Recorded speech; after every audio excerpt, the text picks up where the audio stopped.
Hey, good morning. Amber Goodrich here at the Eat Yourself Fit. This is supposed to be a quick tip Tuesday, but I know it's going to be a little bit longer. I think it's really important to kind of understand why nutrition science is difficult. Okay, we see a lot of conflicting evidence and conflicting studies out there for all sorts of things pertaining to the human body. Saturated fats is one of them that has been at the forefront of our health for decades now, and it was demonized back in the 1950s, and we still haven't quite rebounded from that.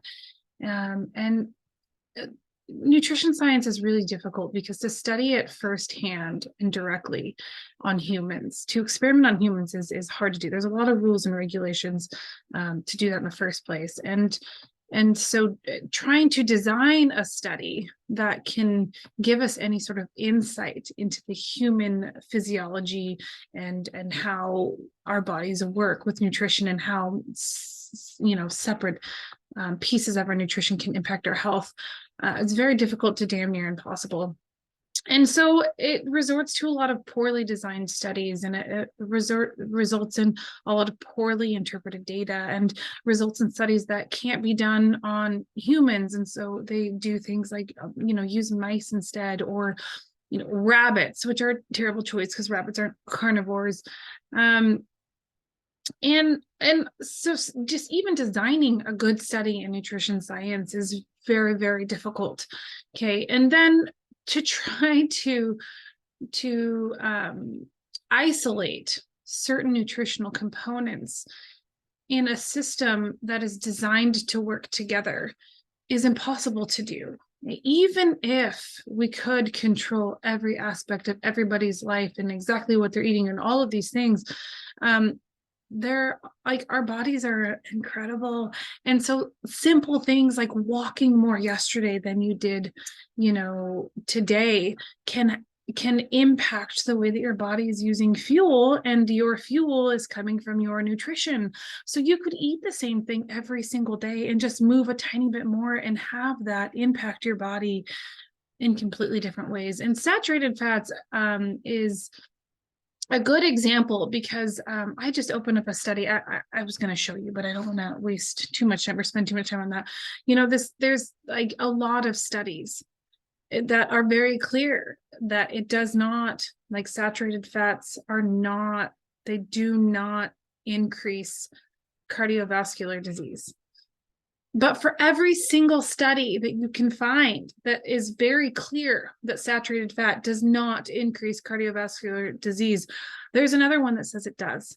And it's really hard to sift through all of this evidence because they're all being filtered through the eyes of the scientists that are doing the studies or the people who are funding the studies. There's a lot of hands that go into putting a study together and interpreting those results. And so it makes it very difficult. So here's what I'll say about nutrition science, saturated fats specifically. What do we know? We know that the human species has been eating meat products since we were a thing, since the beginning. And saturated fats are mostly found in animal products, meats and dairies, cheeses. I mean, it's found in coconut too. That's not a meat product, but so there's certainly some other sources of it, but most of the time it's found in animal products. And we have been animal eaters since the beginning. And if we think for 1 minute that these incredible bodies that are so adaptive, that we've shown time and time again are so adaptive, if we think for 1 second that we are not adept at handling a substance that we have been consuming since the beginning, we are sorely mistaken. I think it's important to really take a look at the things that we put in our bodies and recognize how close to nature is that. Right. And so in instances like butter versus margarine, well, one of those is a lot closer to nature than the other. One of those is like chemically endorsed and really just full of all sorts of badness. And the other one, butter, is from an animal source. It's cream, right? And then you churn it and you keep churning it. And all of a sudden you get this beautiful thing called butter. So when we're making choices in our daily life, choosing something like butter instead of margarine, or choosing something like olive oil versus vegetable oil. And if you don't know how those things are processed, olive oil is a lot easier to extract. We have been eating or consuming olive oil as a species for a long time now. Vegetable oil is still fairly new in our nutrition. It's human made. It's very hard to make. Requires chemicals to do that.